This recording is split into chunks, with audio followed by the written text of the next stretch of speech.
When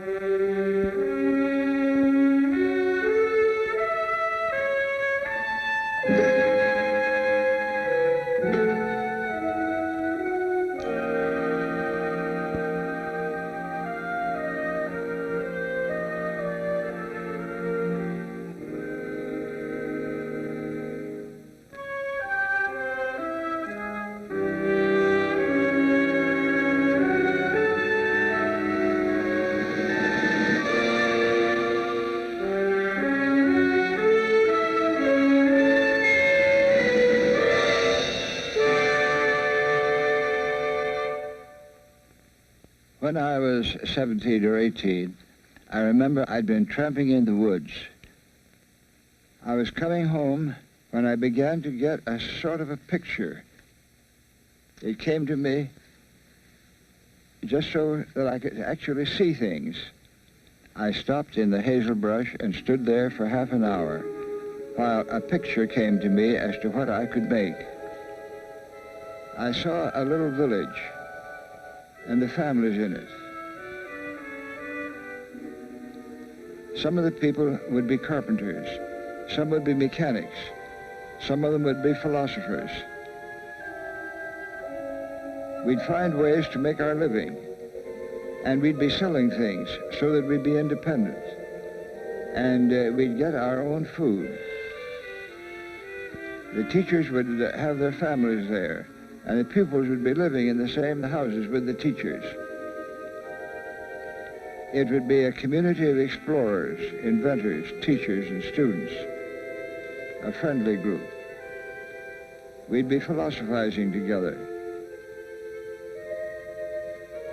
That was a very childish picture, of course, but I just remember clearly now being there, walking along the path in the hazel brush, and suddenly this picture coming to me, and I stood there half an hour.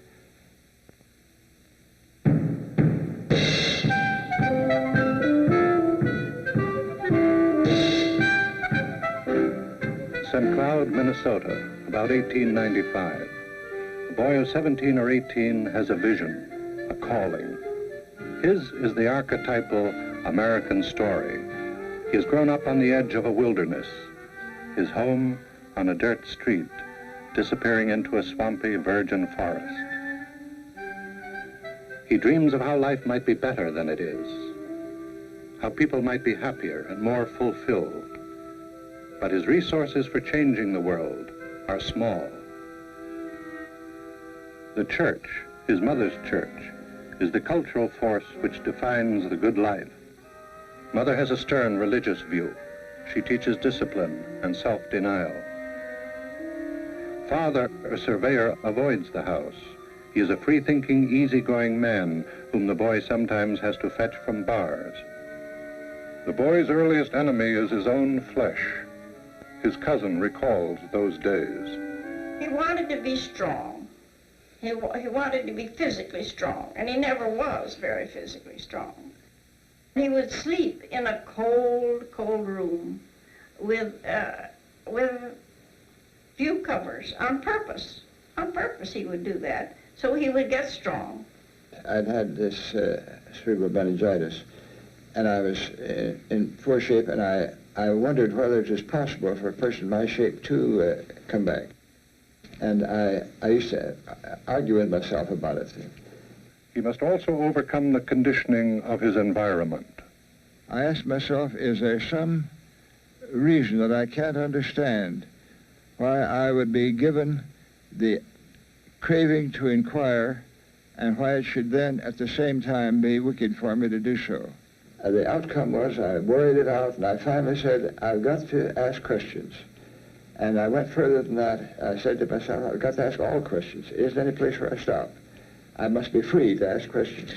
He didn't pay much attention to what the teacher said. He had his own idea.